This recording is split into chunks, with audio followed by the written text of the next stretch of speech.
Hi, Gail. Hello. That link that you sent this was for 716.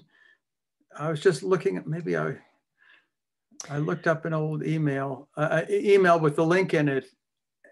Anyway, well, forget it. I found my way to the right place. So Yeah, I think every week Grace sets us up with the same Zoom URL. yeah, Um, yeah, that's probably what happened. Yeah. let's see. I'll see if anyone texts in that they have a trouble.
Oh, I have a somewhat amusing service call story to tell you. You'll be pleased or maybe not pleased to know that bears have taken a dislike to our fiber optic system. Uh, they apparently like, or at least at this one location, they like scratching their backs on the service poles, but they didn't like the cables. So one nameless bear ripped the fiber right off the pole. So fortunately didn't break the fiber, but pulled the conduit off our mini conduit, and so we taped it up and repaired it as best we can, and restapled it to the service pole. But that's a new and interesting development. That's funny. Was it vigorous bear back scratching, or was it like the bear just like, I don't want this here? And I have no idea. I mean, I wasn't there to witness the bear doing all of this, but the claw marks were clearly on the pole, right where the fiber was, and so you just never know where the next threat is coming from. That's great. There have been a lot of bears. Actually, I've seen a lot of bears recently. They seem to be very fond of my stash of chipmunk carcasses and porcupine carcasses. As I defend my garden from the vermin, the local vermin, which is a full-time job, let me tell you. Where was this, Jim? The pole with the bear? Next door at Okay. 322. Yeah. Hmm.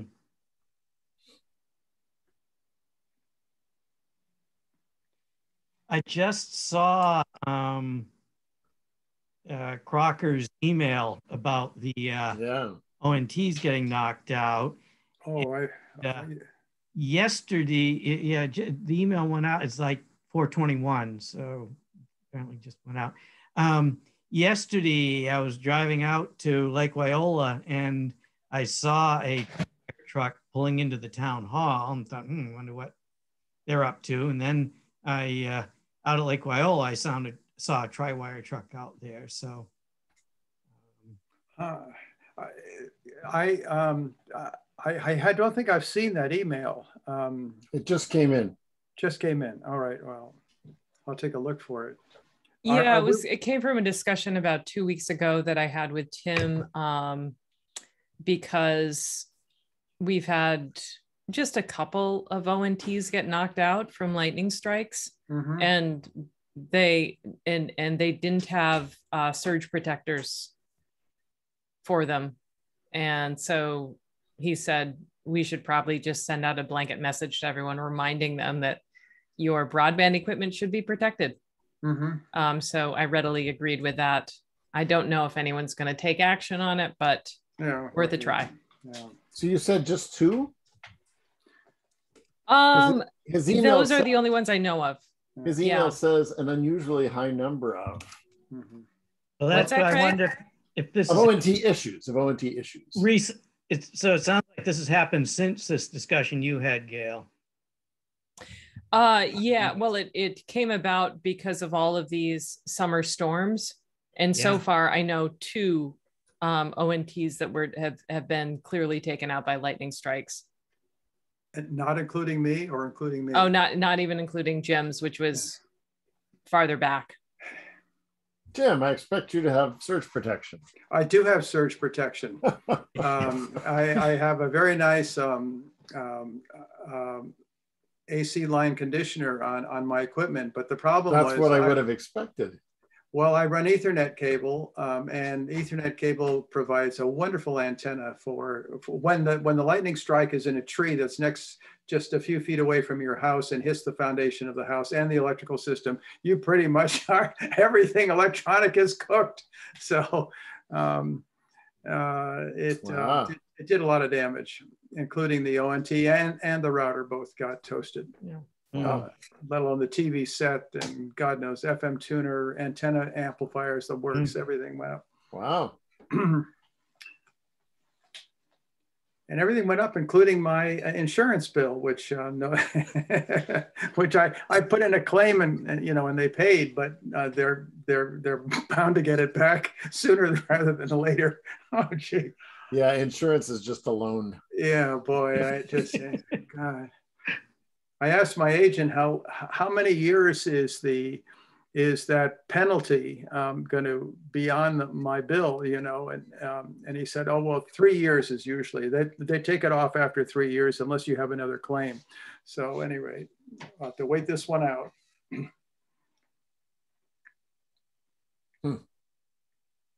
So he sent one of the links I followed. It was an Amazon link, and it was a search, and it did have a bunch of surge protectors, but the very top listings were battery replacements for surge protectors. And I hope that the naive don't get confused by that, because obviously those are useless. Yeah, I hope that our customers understand what's a surge protector. I know that both we and Crocker are probably reticent to recommend specific devices, but it certainly would be better for customers if we did. Are the folks who lost their ONTs, did they have Ethernet cable attached to them apart from what goes? I mean, most people just have that little 5-foot or 6-foot piece that goes from the ONT to the router, and it's a wireless from there on in. And that situation would be probably a pretty safe from some of the exposure that having an Ethernet cable would expose the router to, and then it goes back to the ONT. I don't know. It could be. Yeah, I don't have those details. No. Well, anyway. As you might recall, initially Certex was not thinking to disconnect where house wiring was linked into the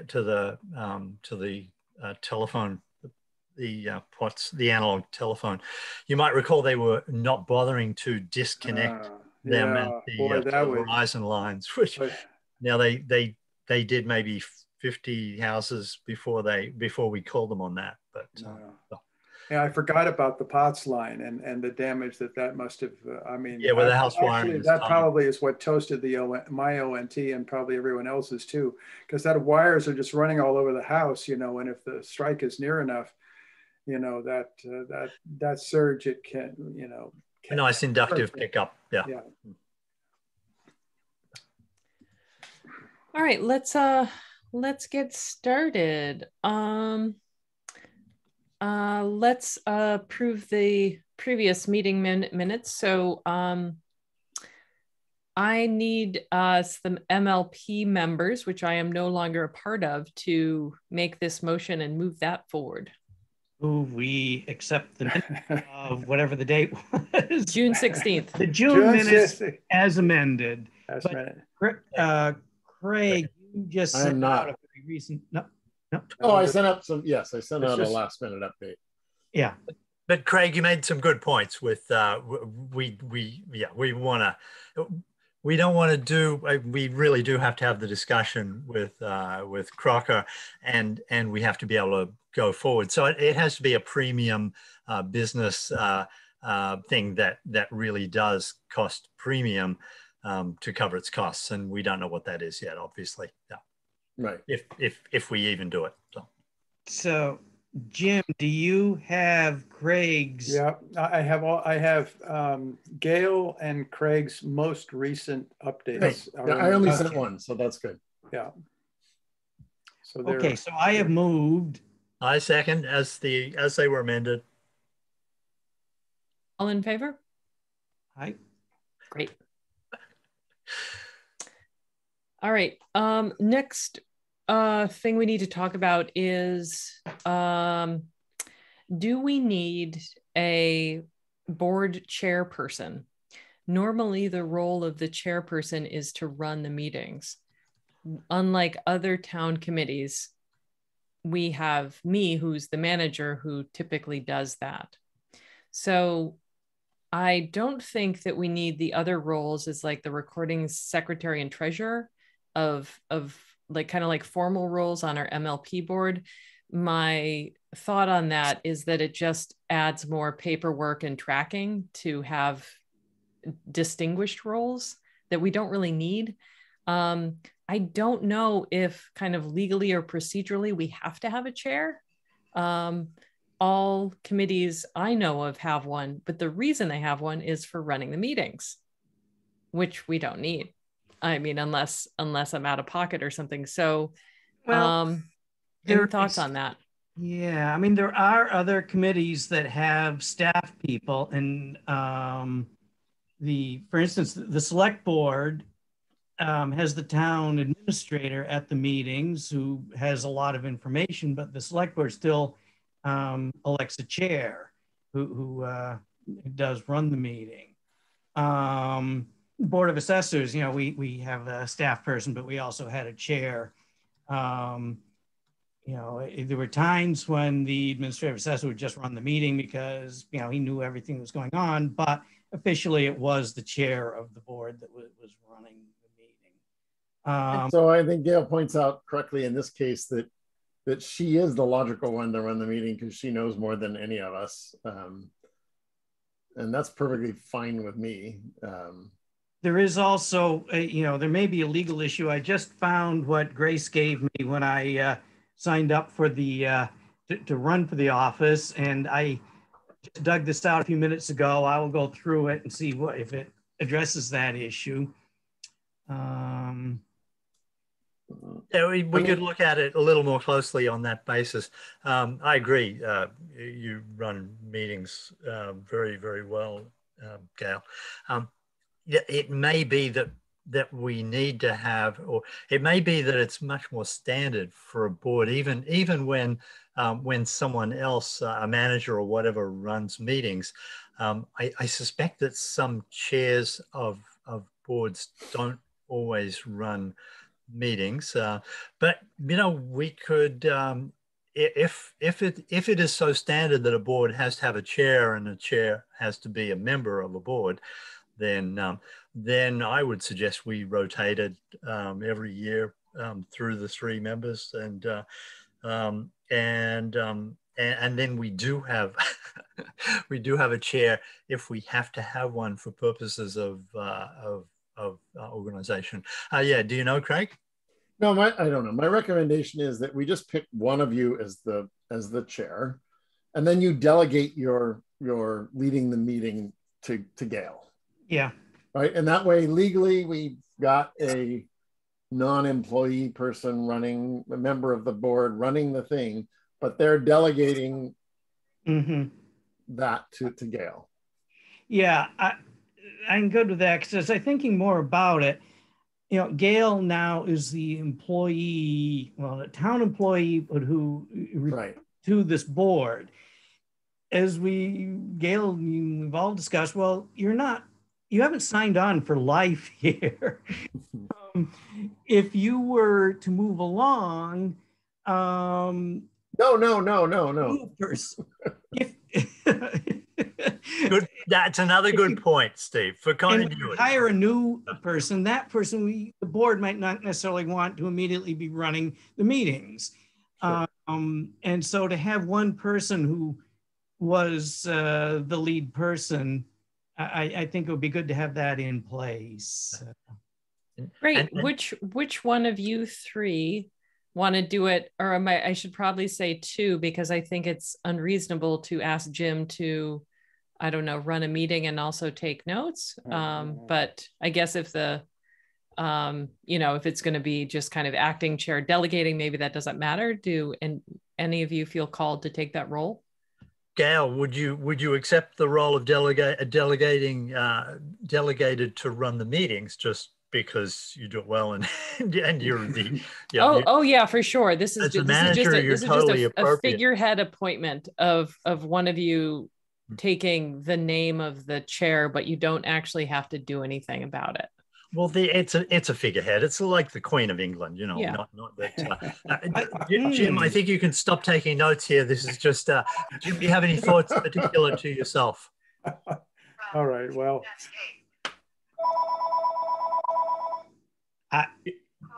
Yeah. Anyway, I'm glad to take the role, Graham. If you want the role, I'm glad to have you take the role. I'd go back to suggesting let's rotate it every year, because it's a figurehead. It's nice to kind of be called MLP chair every now and again, and sounds good. And as Craig will tell you, you don't want to be the department head all the time anyhow, because people will just phone you up and bug you.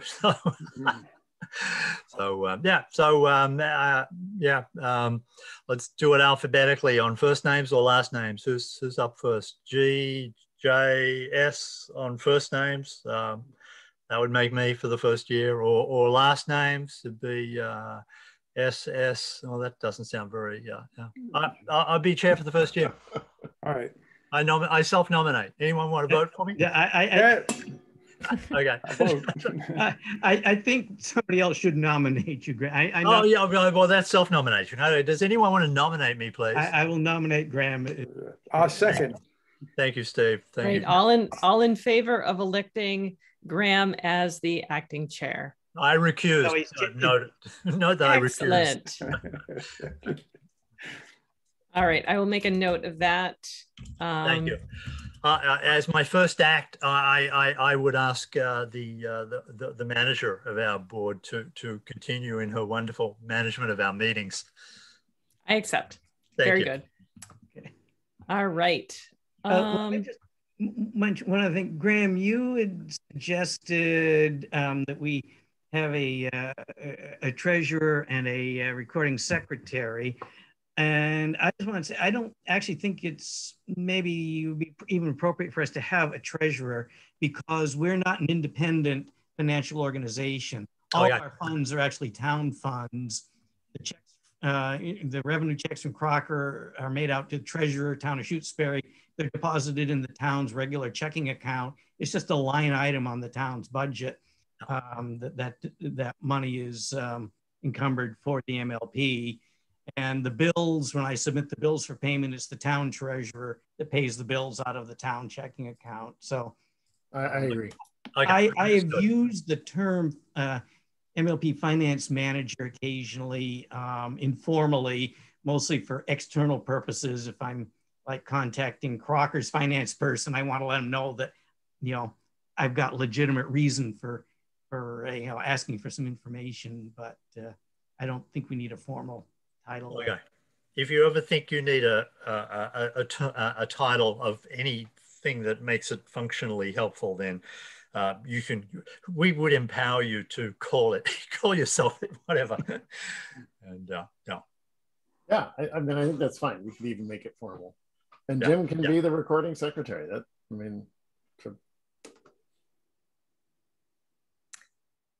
Great. Okay. I'll be the court jester heckler who has no role. Okay, we've You'll do Waldorf and Standler in the peanut gallery.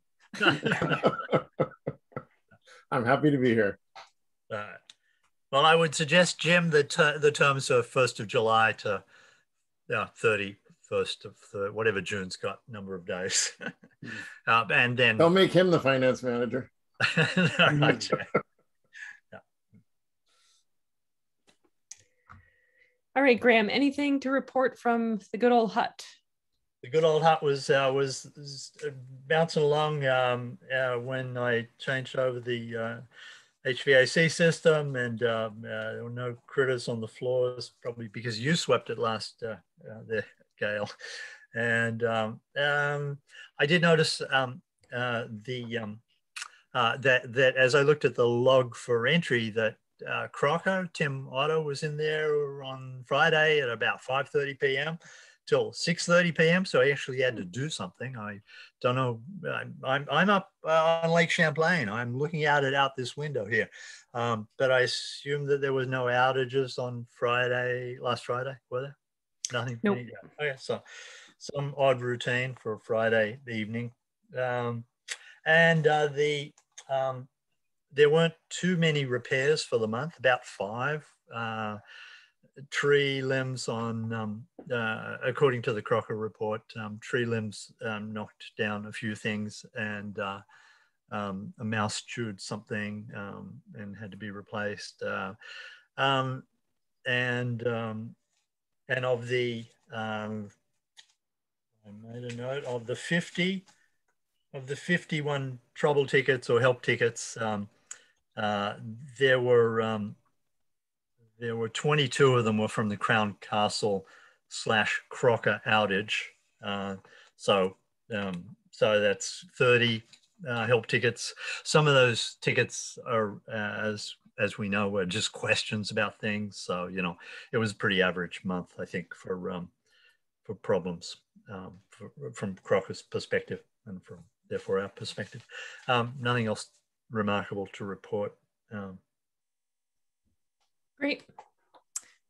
We did have a significant couple power outages in town last Wednesday with a very bad thunderstorm we had.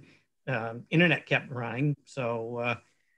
Yeah, I watched the, our generator kick on and kick off, so I'm pleased with that, and everything seems to be working well. So it did. Whoa! Did our generator turn on? I didn't get an email. Yeah, I didn't either. Yeah, I got one.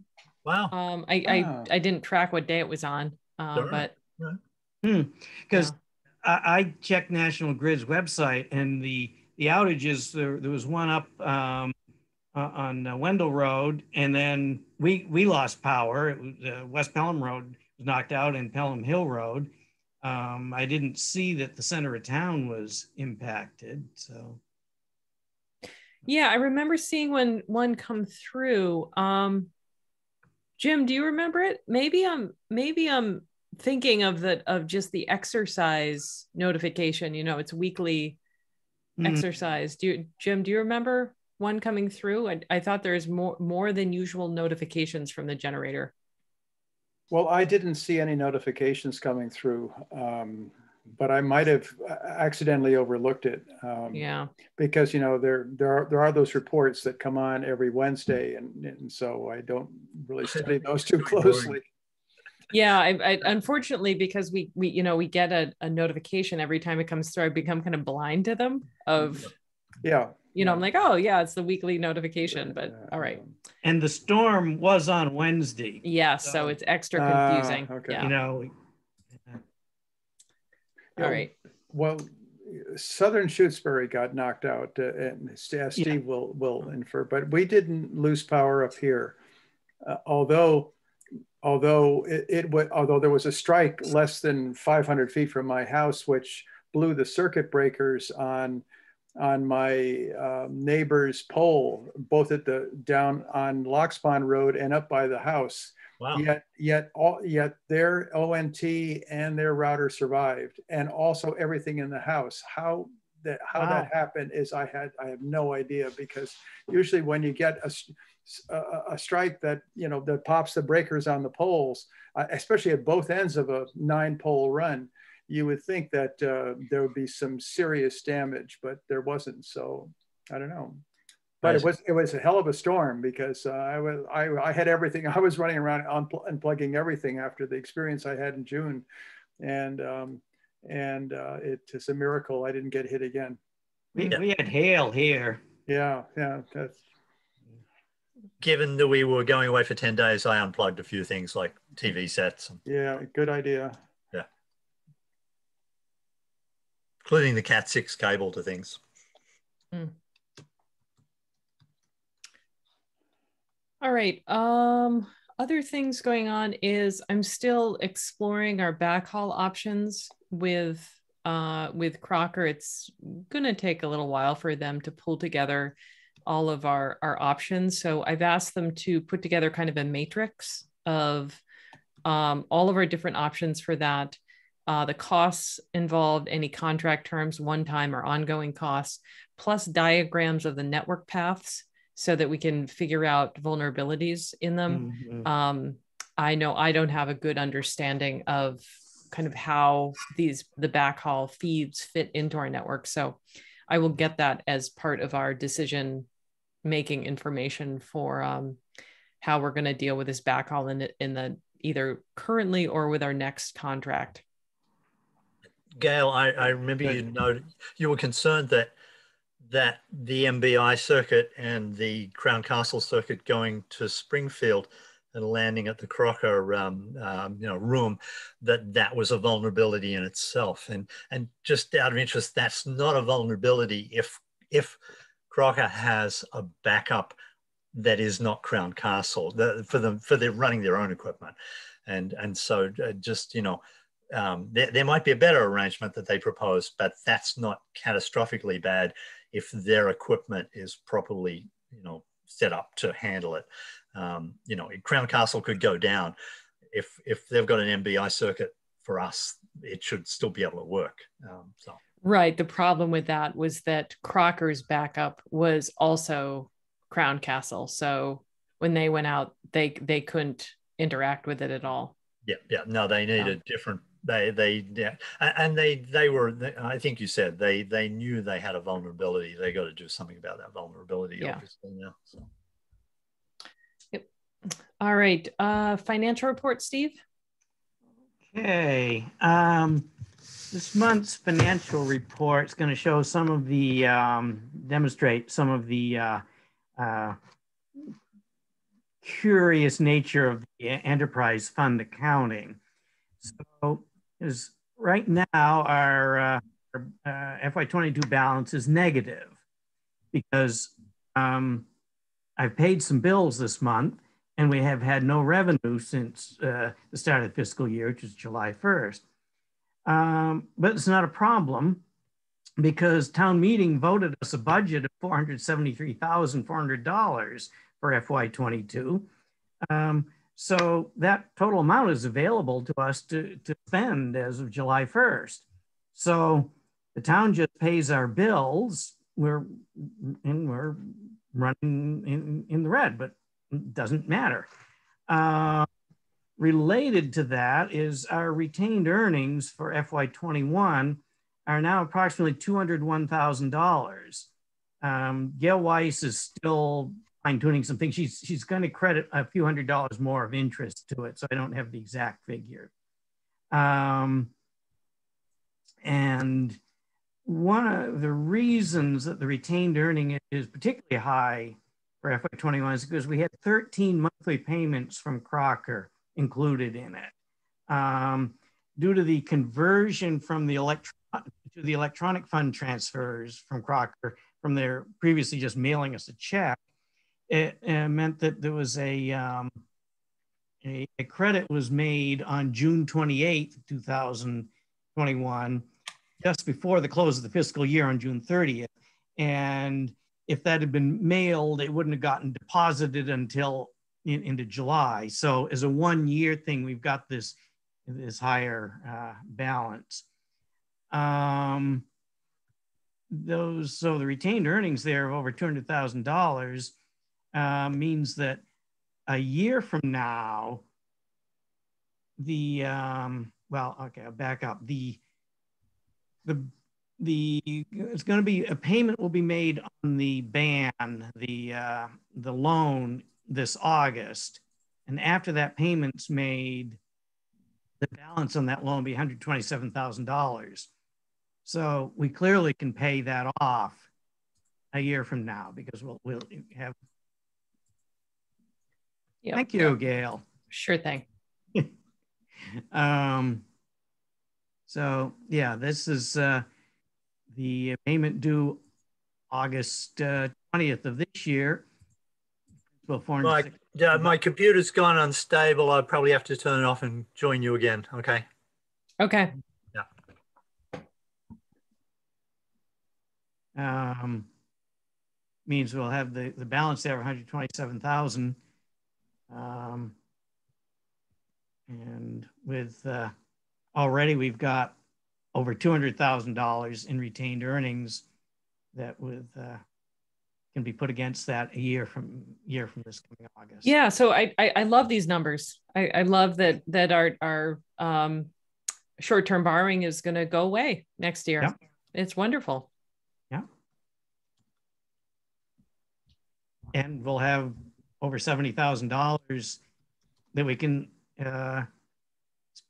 put towards something else as well. So, when we're putting together the budget for FY23, we're starting in a very good position.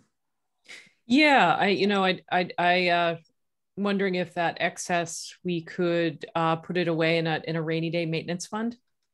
Yeah, we can use that as our emergency reserve and just not appropriate anything towards the emergency reserve because right.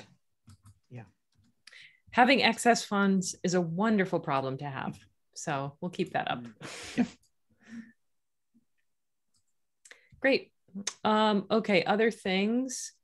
So the Emergency Broadband Benefit Program, otherwise known as EBBP, the best tongue twister ever, was deployed along with Lifeline. What was it, 3 weeks ago? A few hiccups, but overall it went pretty well. And as of last week, we had 16 applicants. 14 of those have been fully approved, so they will start seeing discounts on the July bill. Out of those, only five of those are EBP only, so they just wanted the $50 discount. They didn't care about the Lifeline, but most of them, 9 of those, are both.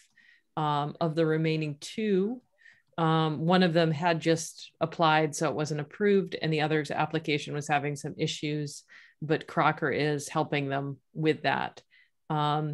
So after kind of the initial flurry of questions and problems that came in, it's working well. We're going to start seeing additions to our monthly reports about Lifeline customers. It does not affect our accounting at all. All of that goes through Crocker, but it'll be a nice thing to track. One of the reasons it's going to be important to track is because we have to pay $80 for each subscriber that puts in a Lifeline application. And there's going to be a $50 renewal cost annually for each eligible subscriber. So the program is still pretty early. I'm guessing total we might have, and I'm just spitballing, I have no idea, but I'm guessing like maybe 25 at the most. So it's not going to be a budget breaker. Also,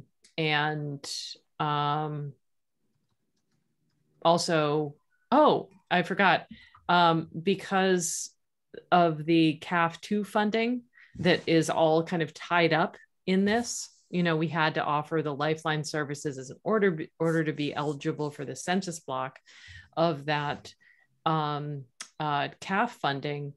All that's happening now, though. So sometime in the next year, I expect we'll start getting $14,000 a year from that CAF funding over a period of 10 years. So any fees or whatever that we're paying to Westfield Gas and Electric to administer Lifeline will well be offset by our CAF2 funding going forward. Good. Yep.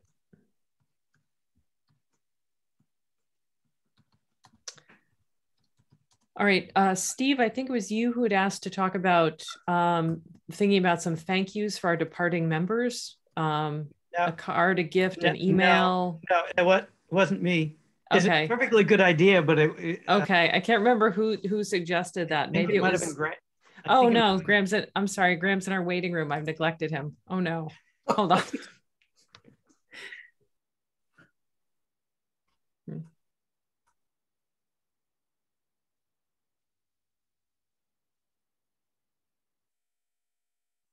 Didn't our departing members get T-shirts a while back?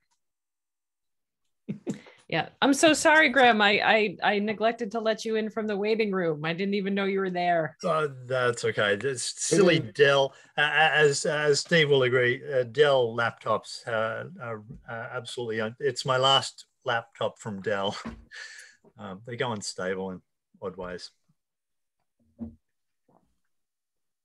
So I was just talking about somebody, I don't remember who it was. Maybe it was you, Graham, suggested doing thank yous for our departing members. Yes. Okay. So something, a card, a gift, an email. You know, we were going to have a whole formal thank you and a party and everything, which was handily ruined by COVID. We could still have it. So maybe we'll still have it. But for the time being, what were you thinking, Graham? Is there still any money in the slush fund from Asha's collected? Yeah. Yeah. Is it 1,000, Steve? 1,500? I'll look at it. It's I 1,000. We could use that and invite the web committee or any other techie sort of you know, and so. All right, so let's I'm just going to make a note to a potential party of some kind this fall. I don't know about all of you, but my summer has gotten so busy with so many people having parties and gatherings and family reunions, and we haven't seen each other in 2 years parties. So, but I think it'll be fun to do maybe this fall. Yeah, in the fall. It's not urgent. Yeah. All right, I'll bring it up again around September. After the last hurricane or whatever. No, that's too late. Yeah. Yeah, don't wait that long. Don't wait that long. Yeah. No. All right. In other news, our manager review went well. This is what it looks like. Communication skills. Wait, where's that orange? Who's it? Orange. Delegation and relationships with other towns. The MLP manager only scored a good, not an excellent. It looks worse than it is because of the way it's reported.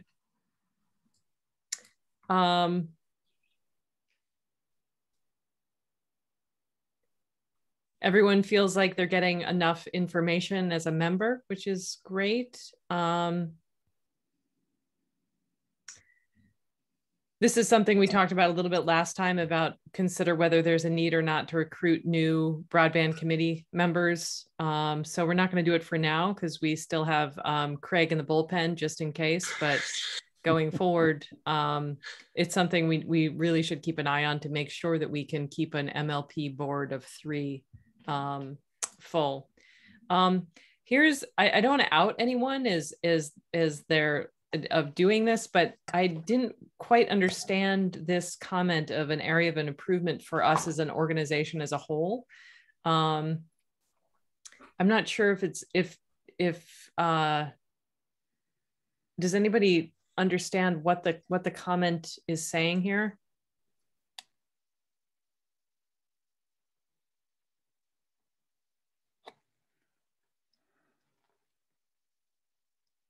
And Gail, it says 2 responses. So is that a compilation of 2? Oh, the other one is just NA. So it's just one response here. When I first read it, I thought maybe it was a comment about our branding problem, where people don't realize that the Shutesbury MLP is its own entity and that Crocker is a separate vendor entity. Any ideas? It's a huge, there's a big enthusiast for Crocker, obviously. Are they an employee possibly? No, this is only from us. This includes our recently retired. Yeah. So, okay. So if it's nobody on this call, then it's not, somebody who's not here, but it's not my opinion. Yeah. I mean, you know, I won't say it's wrong, but yeah, no, they're very enthusiastic about Crocker. Yeah, you know, I mean, Crocker has done fine, but I mean, as I read that, I'm thinking, well, I've been critical of Crocker, and so maybe, you know, somebody listening thinks, well, I or other members of the board have been overly critical of Crocker, and we should look at what they've done. It's good. Yeah, well, yeah, it's an interesting opinion. So I don't think there's any need to dwell on it. Yeah, I don't think there's any action step there. So anyway, it's interesting. We'll keep this survey going. I am going to send it to the select board so that maybe they can start using it for other paid town employees. I really do feel strongly it's a good idea for feedback and improvement. So we'll see. Okay, so this next one is from Kathy at Crocker. So it's about our reactivation fee. And we do, what she's saying is that they have difficulties enforcing the $250 fee when a home is being sold or if a tenant is moving in or out. She said 99% it's not an issue. The new owners take over within days. Apartments are rented quickly and new accounts get set up. But when it doesn't happen, she says it's nearly impossible to charge the fee or have it accepted by a new tenant. And I understand that because if you were moving into an apartment, the landlord did some work, there's a 90-day gap. That would be pretty bad to have to move in and be like, yeah, we'll turn on your internet, but it's going to cost you $250. So they've worked with a few landlords that have accounts put in their name during the vacancy to pay for the gap. Crocker's trying to work on it, but what she's asking is, could they limit the 90-day reactivation fee only to winter shutdowns or other service suspensions where the billing is not changing to a new customer? I'm not adverse to this idea, but I do see a potential for abuse here where you could just keep switching the account holder back and forth. Yeah.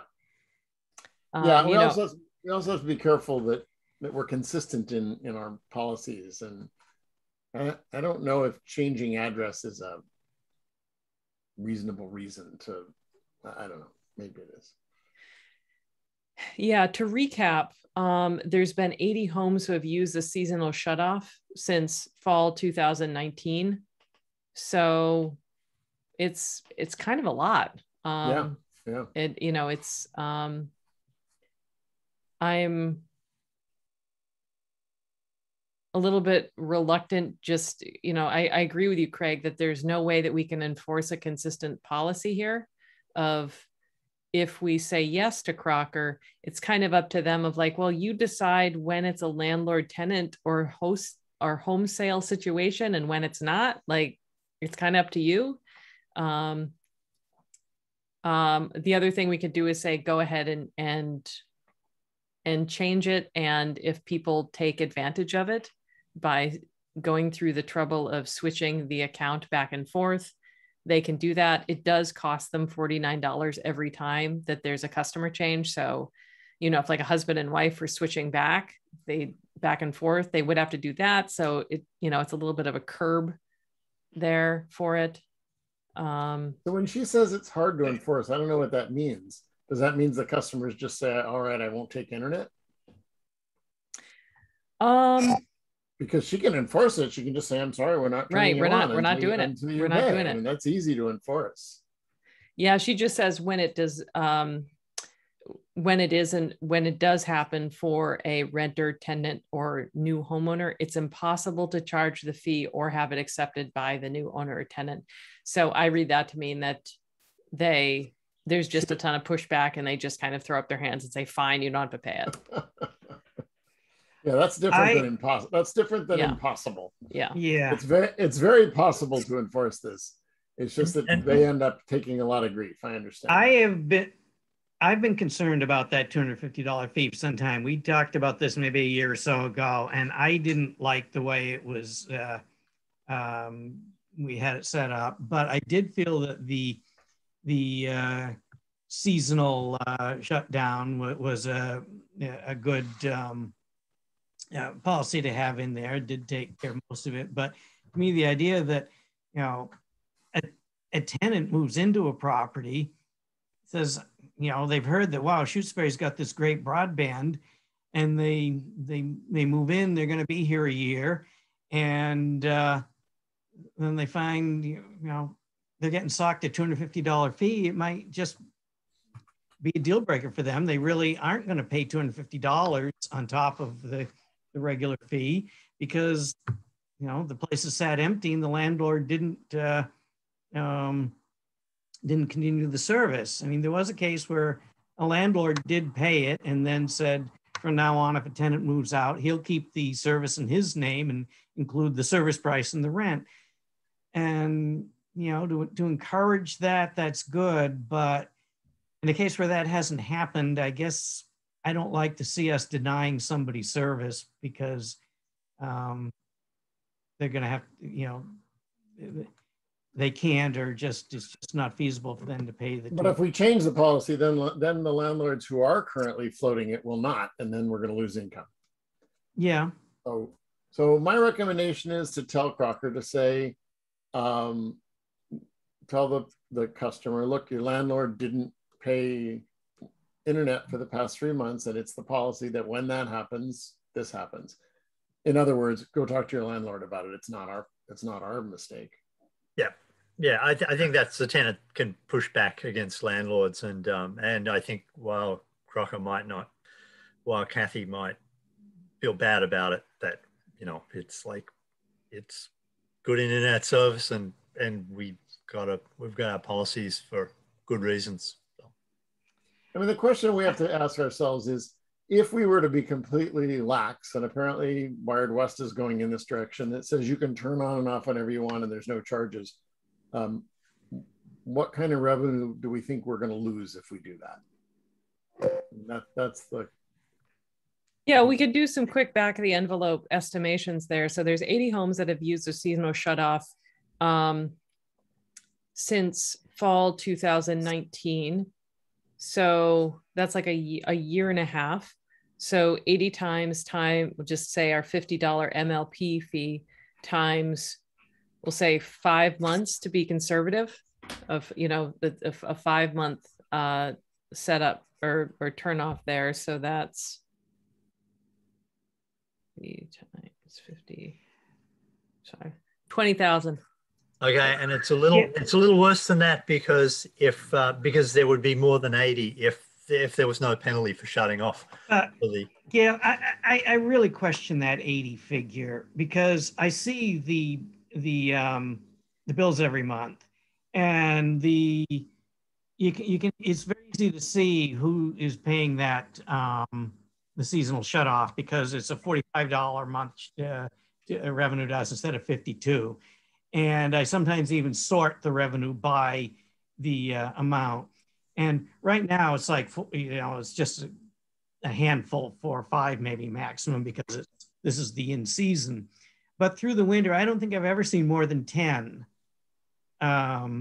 take seasonal shut off. And I'm really puzzled by this. Yeah, okay. This number of 80 was grabbed from previous meeting notes from me.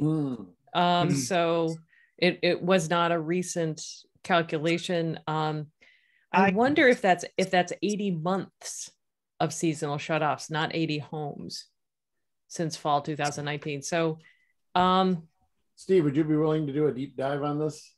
Yeah, I'll go in and pick out some. I'm not going to go month by month, but I'll look at, like, November and in January, say, for yeah, just a couple months average of how many homes are paying the seasonal shutoff rate. Kathy at Crocker might have this right, totally sortable on her spreadsheets. She might just know easily. Yeah, she might. I'd trust Steve. Or she might not. I'd trust Steve to get it right. All right.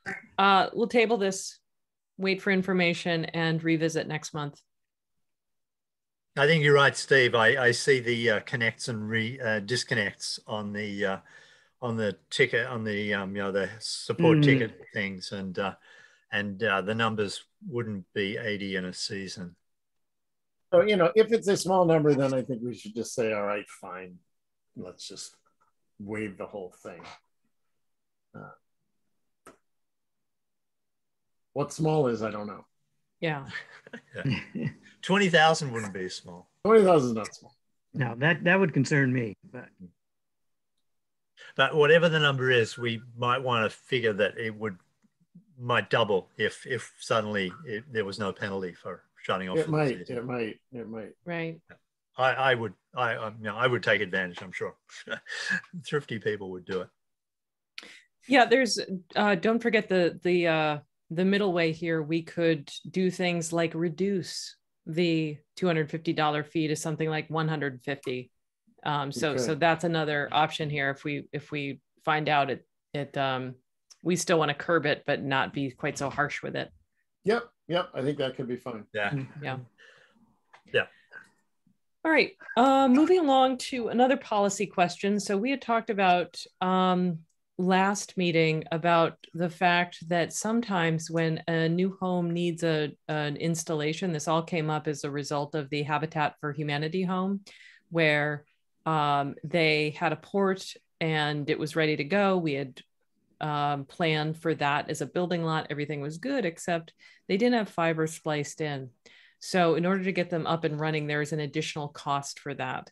And we had all decided that, it's not reasonable for single family homes or duplexes to have to pay the mainline construction costs and equipment costs to get their broadband to them. Yes, they have to pay from curb to home, but kind of beyond that, that's all our plant, which should be paid by us. So we all agreed on that. But then the question was, what do we do about the wording of how do we do it right so that it doesn't come back to bite us? So I talked to Chuck DeMare, and he recommended that we add this. So it's just a couple of paragraphs. I'll just let you read it to yourselves and let me know if you have any questions.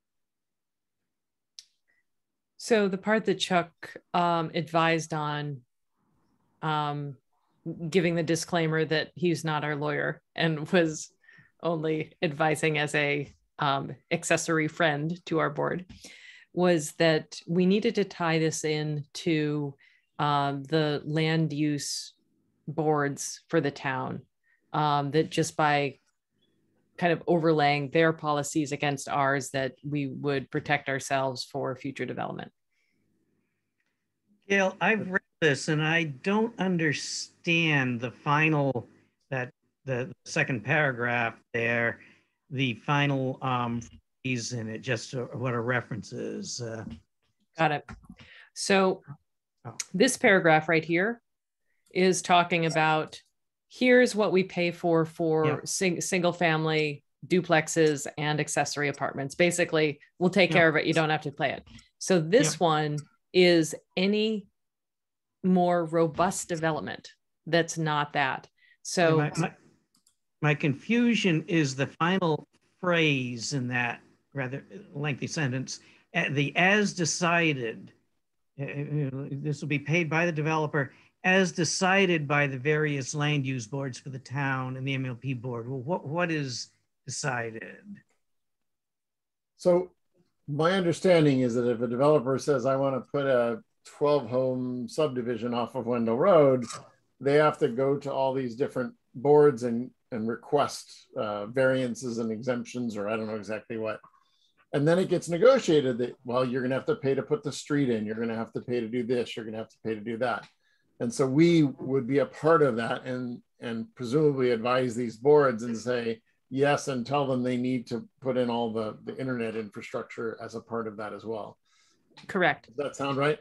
Would the word defined be better than decided? But as defined, as required? Oh, yeah, that might be a better word. As required.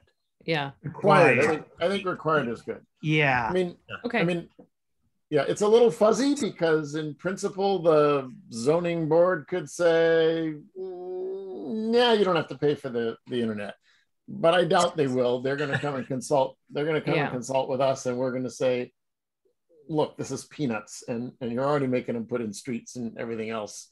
Just right. This. Well, we also have this little clause in there and the MLP board, so we can override. Ah, yes, it's and. Okay, good.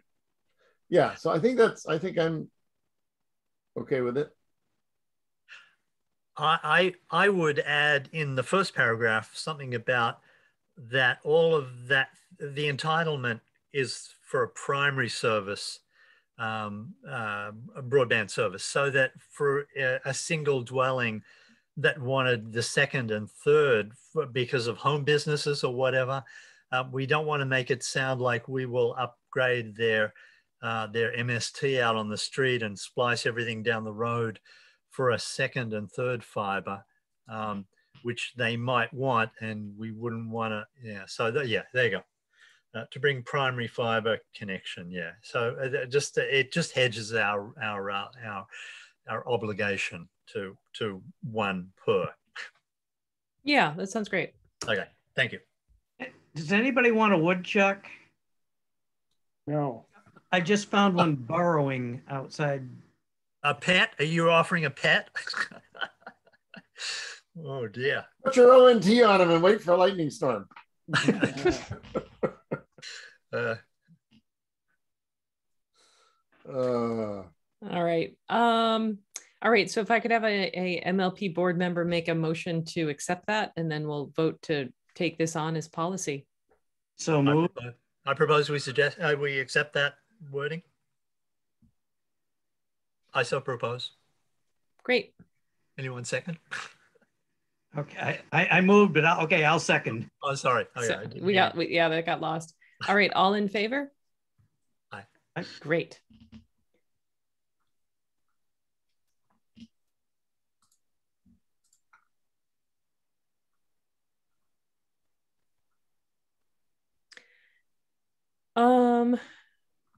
Any other business for tonight? I have a quick general question, and that is, Steve, you got out to Beckett and you saw they were Wild Westing. Craig or Gail, do you know how many towns has Wild West now reached roughly? What's the number that is actually any do we know? There's a reasonable number, more than a half dozen, I think. I'm not sure exactly. Okay. And I was always worried about Beckett because part of their town has internet.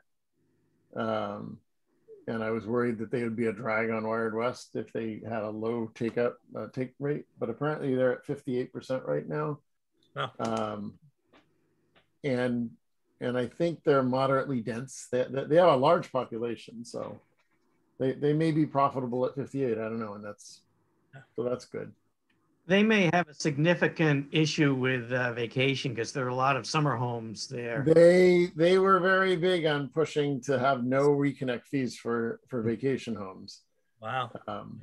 Which, in my view, Wired West caved to those people a bit too much, but you know, what can I say? So, Craig, you still attend Wired West meetings? No, I'm still formally our representative, but their meetings coincide with this meeting, and well, their meeting just started. Well, right at 6:30 it starts, Okay, and so cool. I have not been going.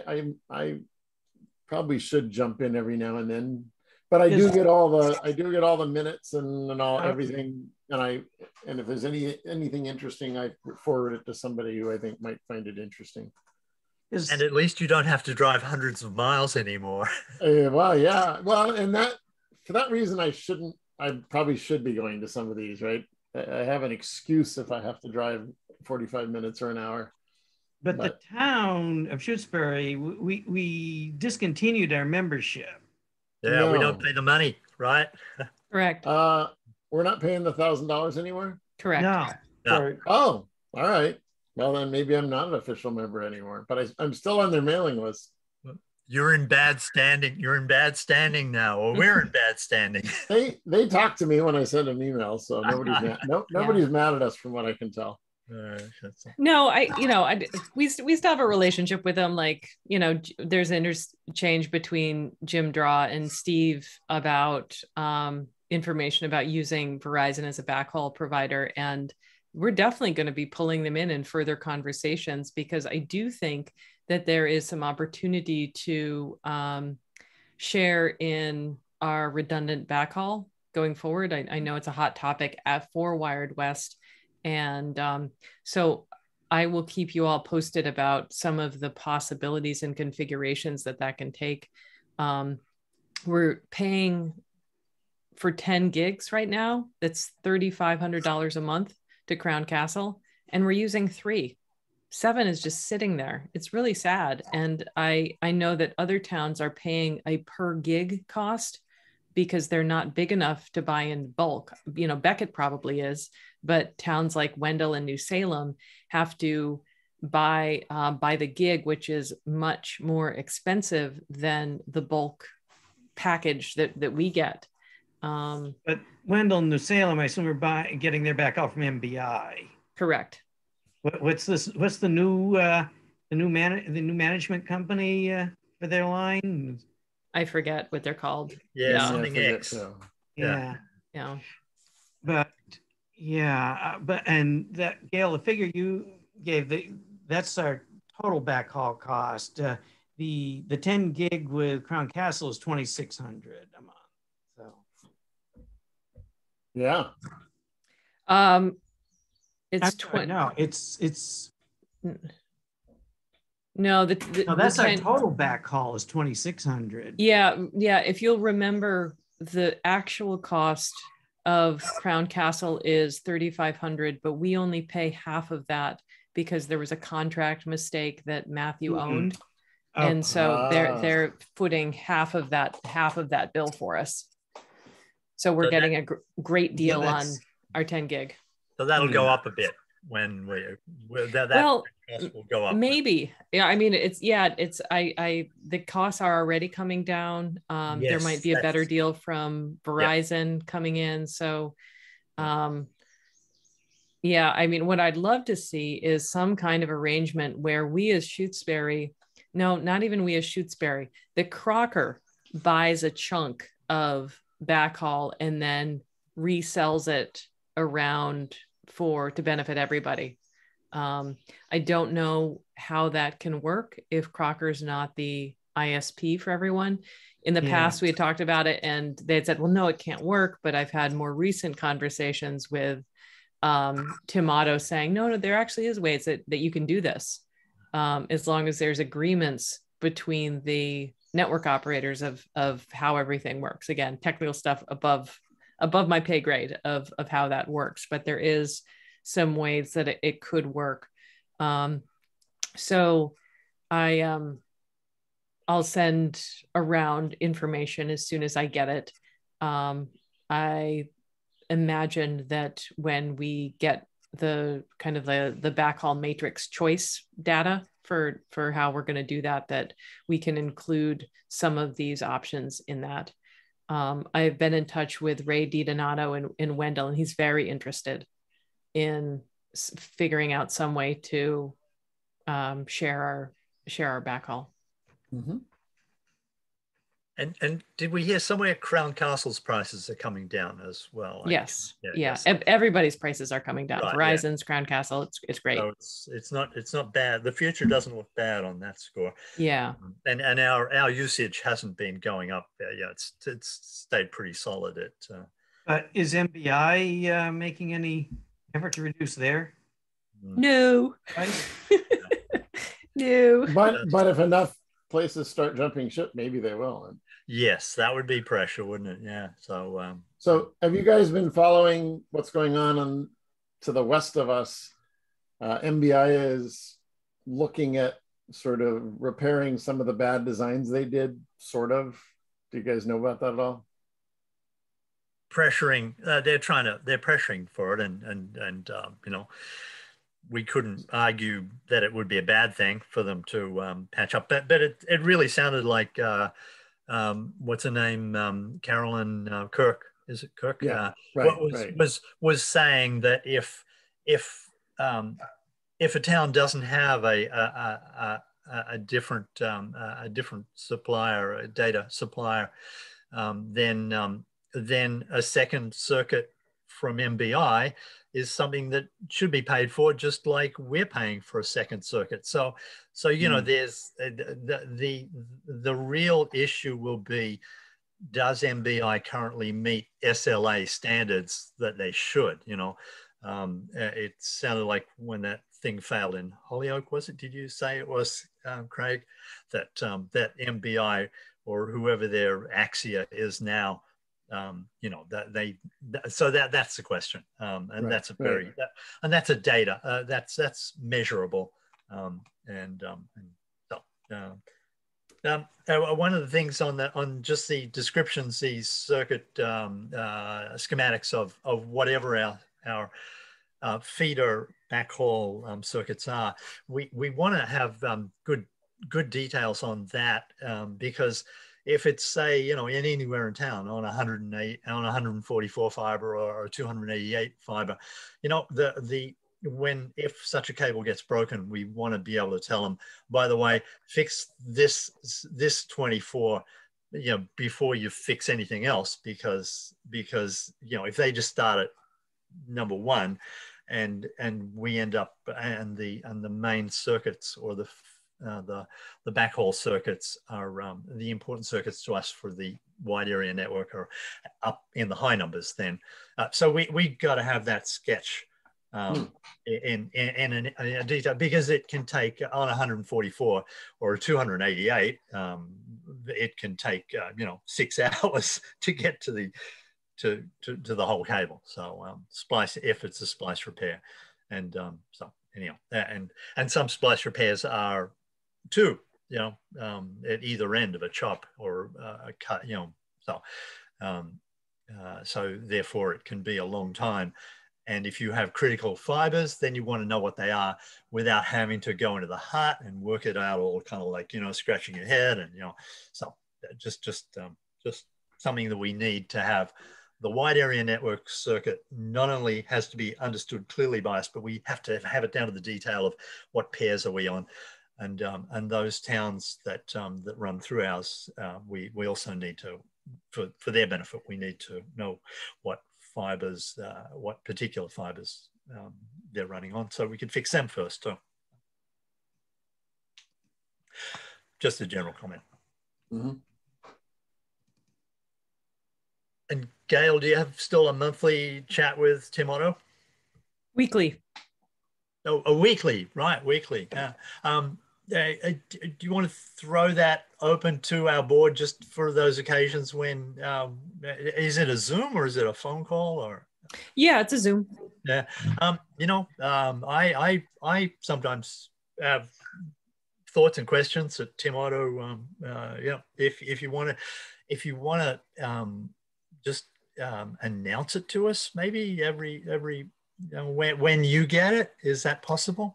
You are welcome to join us. It's just a standing date every week. Okay. So that we don't have to, go through scheduling every week. So it is at 2:00 every Wednesday. So let me put that in the chat feature. I certainly don't want to encumber it with it having to be a open meeting law sort of thing, because exactly. As long as we have to avoid getting to a quorum of we three, but that's not going to be hard to do if given that, Right. So to avoid that, why don't we do this? If anyone ever wants to come and has questions or wants to speak to Tim directly, just shoot me an email and say, please include me on the next meeting. I'll send you the link and the time. There are some times when we have to change the meeting if I have a day job work conflict, sure. And sometimes Tim has stuff too. So just let me know, and right. You're welcome. You're welcome to come. That does remind me that one thing that's been on my list with Tim for a long time that's just been kind of stale and sitting there is we had talked about doing a security audit on Crocker a while back. Becky had a lead for someone at the state level who was doing this for free. Never heard back. I contacted Grace, and then it came out like, no, this isn't really what they're like doing different like town hall security. This isn't like a high level network stuff. So anyway, that has been kind of languishing. I do have the names of some companies that were referred to us by Holyoke Gas and Electric, of companies that we could hire to work with Crocker to do kind of a big level security audit to make sure they're following industry practices. So I guess kind of a general question, if you need time to think about it, certainly let me know, but how do you want me to pursue this? Do we drop it until we're going through contract negotiations in 6 months? Do you want me to contact these companies and get quotes on how much a security audit for them to perform on or with Crocker would be? Do you just want to let it go? What do you think we should do? I think this is important to pursue this. Couple of things that are coming to mind here. One is just all of the cybersecurity issues that are happening now, and then the other thing I'm thinking about is, okay, the Crown Castle outage showed us here was a weakness in Crocker's system that we weren't aware of. Crocker was aware of, but wasn't really doing anything about. And thinking we are relying on Crocker now in cybersecurity to implement all the necessary protocols and protections. But how do we know that Crocker is really doing that job well? And I think having an independent person look into this, to carefully look at what Crocker's put in place to see if it meets industry standards, is it adequate? The difficulty I see here is how do we know that this auditor we're hiring really knows the questions to ask, and what parts of the floorboards to lift up and look at. So that's my thoughts on it. Well, you just hire another auditor, Steve. You just keep hiring auditors, more auditors. an expert to look at the expert testimony. I think that you could ask for a couple of quotes, Gail, but I think we would find it was big money. Number one, I would you could just ask Jim Crowley what they do there. It would be very hard. I already did. They do all of it internally. Yeah. Okay. And because of liability, they're not willing to lend out those internal services, paid or otherwise. Okay. So, you could say that Crocker is probably doing what is pragmatic. We are protected by our SLAs. Service level agreements are pretty. Crocker has to, be able to do that. The sort of things that are happening with hijacking, what are they, ransomware stuff, that's a vulnerability that even that we're probably under the radar. We don't have enough money for someone to try and do that to us, but I don't know. Actually, the town of Shutesbury got hit with a ransomware thing some years ago.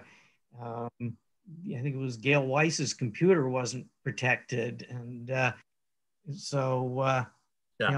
go for small issues, small organizations as well as big ones. So. And then there's Bruce Turner, who, who's not the greatest when it comes to computers. The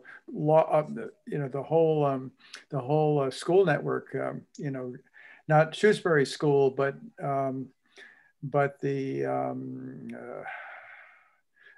what is it, the network that he is involved with.